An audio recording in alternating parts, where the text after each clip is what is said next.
Welcome back viewers, आप देख रहे हैं देश का सबसे ज्यादा देखे जाने वाला कार्यक्रम आर पार। लेकिन इस समय की बड़ी ब्रेकिंग स्टोरी है।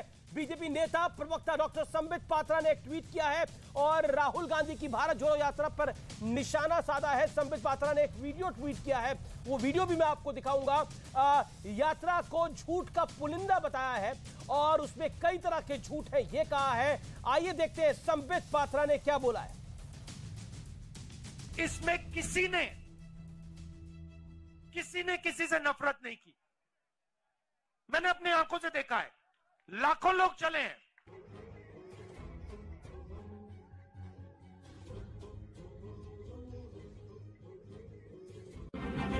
कि बीजेपी के लोग जय श्री राम करते हैं मगर कभी जय श्री राम और हे राम क्यों नहीं करते। सियावर रामचंद्र की, सियावर रामचंद्र की। तो सब कह रहे हैं कि जो सियावर रामचंद्र की जय राहुल गांधी कह रहे हैं। मैंने पहली बार बोला है, ऐसा प्रधानमंत्री मोदी कह चुके हैं, कर चुके हैं। मेरे साथ यहां पर स्वामी दीपांकर है, उदित राज जी हैं, मेरे साथ गौरव भाटिया हैं, वारिस पठान है। आप सबका एक बार फिर अभिनंदन है। स्वामी जी माफी चाहता हूं, आपके पास आधे घंटे बाद आ रहा हूं। लेकिन बड़ा सवाल है, श्री राम के बराबर एक नेता को खड़ा कर दिया गया है, क्या आपको लगता है वो जायज है? मैं समझता हूं अमीश भाई कि किसी से परमात्मा की तुलना करना अन्याय है। किसी से भी XYZ, मतलब चाहे कोई भी हो, परमात्मा के समकक्ष हम किसी को खड़ा कर ही नहीं सकते। अगर हम किसी को खड़ा करते हैं तो हम ये कह सकते हैं कि हम उनके आदर्शों पर चलते हैं, हम उनके पदचिन्हों पर चलते हैं, हम उनके दिखाए मार्ग पर चलते हैं। मगर अगर हम ये कहें कि हम वो हैं तो मुझे लगता है कि हम एक महीन आस्था की लकीर को लांघ जाते हैं। और जब लांघ जाते हैं तो उसके परिणाम यही निकलते हैं जो अब से पहले डिबेट में उदित भाई ने शब्द कहे। जाने कितने प्रकार की बातें कही और जाति तक बात पहुंच गई। इसीलिए मैं कह रहा था कि भिक्षा यात्रा इसीलिए जरूरी है अमीश भाई, इसीलिए भिक्षा यात्रा जरूरी है। भिक्षा यात्रा, हाँ, इसीलिए जरूरी है जहां जातियों को जोड़ने का विषय है, जहां भिक्षा यात्रा का अर्थ दाल आटा चना, लेकिन जी दाल आटा चीनी चावल नहीं है। वहां भिक्षा का यात्रा सनातन को जातियों में जो विभाजित कर दिया गया था, इसी तरह के बयानों ने किया था। अब उसे पुनः जोड़ने की यात्रा ही भिक्षा यात्रा है। उदित राज जी उसका जवाब देंगे जब वो आएंगे, जुड़ेंगे हमारे साथ वापस, तो मैं जरूर उनसे सवाल लूंगा। लेकिन मेरा आपसे एक पॉइंटेड सवाल है।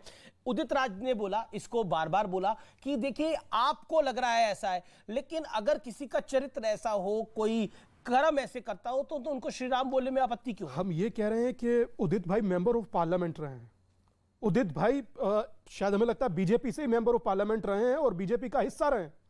अगर जो वो इस तरह का पढ़ा लिखा जहीन व्यक्ति अगर जो ये बात करता है कि आप अगर जो संस्कार वैसे हो या आपके सोच विचार वैसे हो तो तुलना हो सकती है। मैं एक बात बड़े दावे से कहता हूं, पर मैं पूछता हूं कि ये क्या एक इजी एस्केप है हिंदू धर्म के भगवान से तुलना कर देना? आप सहिष्णु हैं तो कोई भी तुलना करेगा। टॉलरेंट। एक बात सलमान खुर्शीद जी ने कही, आपने भी शायद उसको दिखाया कि कॉपीराइट किसी का नहीं है राम पर मैं पलट कर यह पूछना चाहता हूं कि आप भगवान राम को भगवान मानते भी हैं या नहीं? और अगर जो मानते हैं तो बताइए, तब आप उन पर कहिए। अगर आप इस तरह की तुलना मेरे धर्म से कर रहे हैं तो मैं एक बात और मैं बड़ी जिम्मेदारी के साथ कह रहा हूं उमेश भाई, अगर आप राहुल जी से ही यह बात पूछेंगे तो वो खुद कह देंगे कि बेवकूफी भरे बात मत बोलो। कोई ये तुलना स्वयं से नहीं चाहेगा। और मैं कहूंगा राजनीतिक डिस्कोर्स में ये जो इस तरह की भाषा शैली वर्तमान हुई, और मुझे आज वारिस भाई से बड़ी नाराजगी है, भयंकर नाराजगी, और वारिस भाई को कहूंगा अभी जी, मतलब मेरे आराध्य की तुलना, और आप वारिस भाई बोले नहीं, आपने और चार बातें बोली, आपको यह नहीं बोला गया कि तुलना कभी अच्छी नहीं होती। आप बड़े लोगों से परमात्मा से सीख सकते हैं जैसे आप भी सीखते होंगे अपने धर्म में, मगर तुलना कैसे कर सकते हैं? How can be possible? Okay, Waris Pathan कुछ कहना चाहते हैं? वारिस जी देखिए, तुलना करने का तो जो चला हुआ है ना सीजन, ये तो एक तरफ बीजेपी है, दूसरी तरफ कांग्रेस है, दोनों एक दूसरे की तरफ तुलना कर रहे हैं। अरे अमीश भाई, स्वामी दीपांकर जी, इस देश में तो एक होड़ लगी कि बड़ा हिंदू कौन है। मोदी जी बोलते मैं बड़ा हिंदू, राहुल गांधी बोलते मैं जनधारू, और तो उनके जो पार्टी के नेता है वो बोलते कि वो राम जैसे हैं। अरे तो देश अभी इसी के अंदर चले गए। देश के अंदर जो दूसरे विषय उस पर भी ध्यान डालेंगे स्वामी दीपानकर जी। मैं तो दूसरे ही विषय पर यात्रा कर रहा था, परंतु आज ये सुना तो मुझे दुख हुआ। उनकी बात कर रहे हैं चैनल के सामने बैठ के, पब्लिक के सामने, कि कब हमको रोजगार मिलेगा। 2 करोड़ रोजगार देने की बात थी, वो तो दिया नहीं। पेट्रोल डीजल गैस का भाव आसमान को छू रहा है, उसके ऊपर विषय पे कोई बात नहीं करना चाहता है। अब देश को क्या आस्था की बुनियाद पर वारिस भाई आपने अभी भी नहीं कहा, आप अभी भी नहीं बोले, ऊपर चलाएंगे। अमीश भाई नहीं बोले पहले, अमीश भाई भाटिया ने मेरा एक स्पीच दिखाया, मैं बोलता हूँ मैंने कहा था, लेकिन CNRC के लिए कहा था। मैंने कहा था CNRC का जो विरोध कर रहे हैं वो कम लोग हैं, मगर आपके ऊपर भारी है। तो उन्होंने बता दिया कि मैंने हमारे हिंदू भाइयों के बारे में कहा। ये जरूर बताइए वारिस भाई, फैलाते रहेंगे क्या ये जायज है? गौरव भाटिया कब तक फैलाएंगे? अरे आपने कभी खंडन किया स्वामी? अच्छा मुझे बताइए स्वामी दीपानकर, आप तो इतने बड़े स्वामी हैं, जो कल प्रज्ञा ठाकुर ने कहा उससे समर्थन रखते हैं क्या?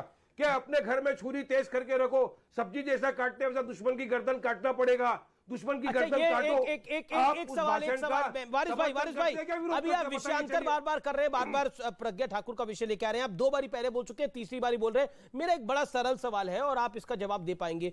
अगर ये प्रभु राम के साथ तुलना हुई, अगर किसी और धर्म के, मैं किसी धर्म का नाम नहीं लेता, कि आराध्य के साथ तुलना नहीं, उनकी बराबरी करी होती, तो क्या आपको लगता है यही जवाब होता सबका? अभी स्वामी दीपांकर ने एक बात बोली कि हिंदू टॉलरेंट है इसीलिए पिटाई खाता है। किसी की मोनोपोली है क्या? उन्होंने जवाब दे दिया है। अरे वो कांग्रेस का लुकआउट है, कांग्रेस के जिन्होंने कहा था सलमान खुर्शीद, उन्होंने जवाब दे दिया है कि मेरा पॉइंटेड सवाल है। अब वो और बयान तो कांग्रेस बीजेपी के ही होते हैं, सियासी लोगों के ही होते हैं। बड़े हिंदू की होड़ लगी हुई है देश के अंदर, पर बड़े, अरे ये देश को भी लोग वारिस भाई एक बात चलाने वाले। अमीश भाई, अब ये देश के अंदर भूल जाओ डेवलपमेंट, विकास, अब ये दोनों मिलकर देश के अंदर सिर्फ और सिर्फ धर्म की राजनीति करेंगे। विकास की बात नहीं करेंगे। आप एक बोलेगा वो राम का होता है, दूसरे बोलेगा कृष्णा क्या होता है। कंटिन्यू बोलेंगे नहीं चलेगा। दादा 1 मिनट सुनिए तो, देश के अंदर विकास की बात कब होगी? एक बार सुनिए तो सही ना वारिस भाई, लगातार बोलेंगे नहीं चलेगा। मैं आपको 1 मिनट से सुन रहा हूं, मैं 1 मिनट से सुन रहा हूं। मैं मात्र इतनी सी बात आपसे नहीं, पिछले 3 मिनट से पूछ रहा हूं कि क्या ये इस तरह की चीजें आप इन्हें जायज मानते हैं? और यही स्थिति नहीं देना चाह रहे, उसका जवाब मैंने भी पूछ लिया। नहीं, पर देना चाहिए जवाब। अगर आप नहीं देंगे तो आप मर्यादा लांघ रहे हैं। मैं तो जायज नहीं मानता, मैं तो चाहता हूं कि ठीक है। गौरव भाटिया को 2 बारी पॉइंट गौरव भाटिया को स्क्रीन पे आने दीजिए। जी गौरव भाटिया तुलना करना है तो तुलना करिए बेरोजगारी से। देखिए ये एक तो बेरोजगारी की ढाल लेकर, पेट्रोल डीजल की ढाल लेकर हर विषय को नहीं छुपाया जा सकता पेट्रोल डीजल के सामने। गौरव भाटिया वो कह रहे हैं हाँ मैंने बोला था, मैंने CNRC के लिए बोला था 100 करोड़ 125 करोड़, 100 करोड़ बनाम 20 करोड़। देखिए ऐसा है अमीश भाई, पेट्रोल पे ही तो चर्चा है। राहुल गांधी, सलमान खुर्शीद, यहाँ वारिस पठान, ओवैसी, इनके बड़े बॉस पेट्रोल लेके ही तो आग लगाते हैं देश में। शब्दों का पेट्रोल है। और मैं आपको एक और तस्वीर दिखाता हूं, क्या सोच बदली है। राहुल गांधी कहते हैं लड़के लड़कियां छेड़ने जाते हैं मंदिर में। खड़गे जी का बयान देखिए मेरे हाथ में, क्या कहते हैं, मोदी को शक्ति मिली तो देश में सनातन धर्म का राज हो जाएगा। 2019 के चुनाव में बोला था। क्योंकि चुनाव दूसरी जगह है, ये चुनाव दूसरी जगह है। अगर मुस्लिम वहां पे बड़ी आबादी है तो इस तरह के वक्तव्य दो, और अगर देखो कि हिंदू वोट चाहिए तो चुनावी हिंदू बन जाओ।